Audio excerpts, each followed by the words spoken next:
All right, guys. So, as you guys saw, everything is clean and cleared out of there. Took me a little longer than expected. Had some snafus with the family, got a little sick, but it's all good. I worked it out with the landowner. Ended up just paying, you know, a little bit extra a month until we were done. But I'm no longer a brick and mortar or a walk-in store. We are online only. So make some things simpler, that's for sure. I don't have to come up here all the time and meet with people, but at the same time it feels like I'm closing a chapter, you know, on a book that I didn't necessarily want to close.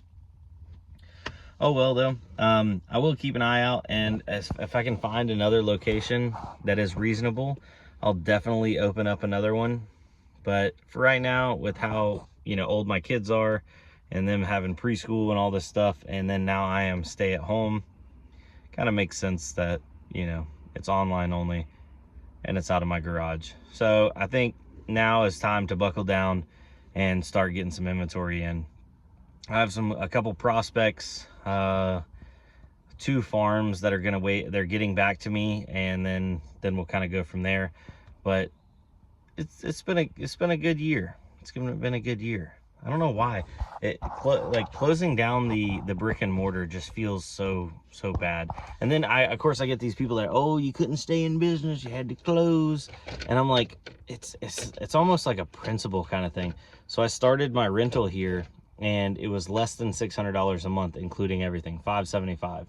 That includes power, water, you know, utilities, also trash, haul off, all that kind of stuff. And I was okay with that. You know, it's a small space, but it was reasonably priced, at least what I thought. And then at the end of the year, they were like, hey, you know, it's about to go up. It's going up significantly because, like, the whole area and all this stuff. And I'm like, okay, maybe $100, $200, $300. Next thing you know, I was getting hit with $975. I'm like, oh, that's almost double. You know, I didn't even have like 300 square feet. So, I mean, we're talking about over $3 a square foot. And I don't know, this place is not exactly it's not right around the corner. It takes me almost 30 minutes to get here. It just didn't make sense. So then I started looking, and I got my hopes up because I found like 2 other spots that were closer, reasonably priced, $500 a month. One was actually bigger. It was like 400 square feet. I'm like, oh, this is awesome. Every single one of them had an issue with it. So I'm gonna keep looking. But I did not, just because I could pay, you know, almost $1,000 a month to stay here, I just didn't think it made sense time-wise. And then also my revenue that got brought in by local business was so minuscule compared to the revenue that I do online that it just didn't make sense. So I see what people say when they're like, you know, a computer shop in 2024, well now 2025, doesn't make sense. Because if I opened this up and I had no social media following, it would have been significantly harder, because I'm just some Joe Schmo. Why would people go to my website and buy things? Or I'd have to sell stuff on eBay. Oh, excuse me. Oh, there we go. 3rd time's the charm. And then pay all those ridiculous fees on eBay, which I have been fire selling some of my odd items on eBay. I don't want to act like eBay is like just a horrible place. It is good because it's got a lot of traffic, but selling stuff on there definitely, you know, they take their cut, that's for sure.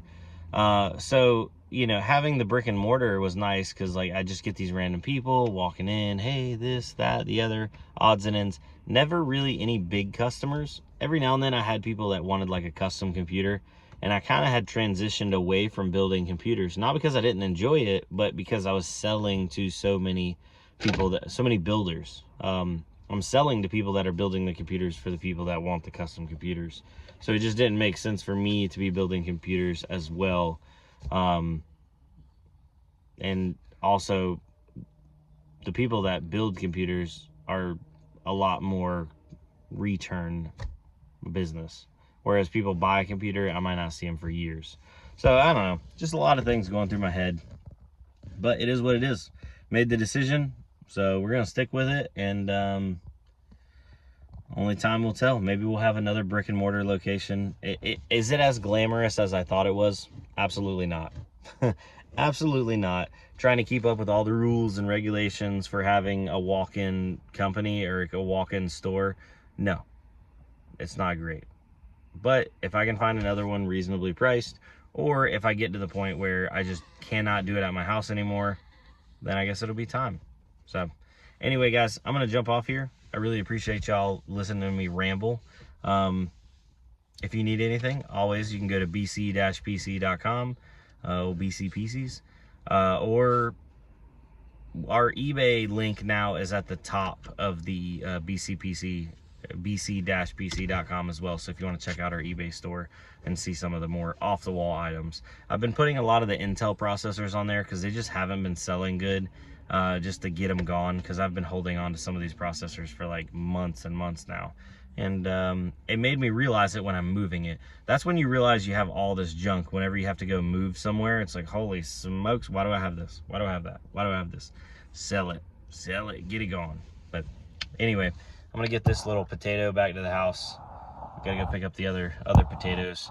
And yeah, all right, guys.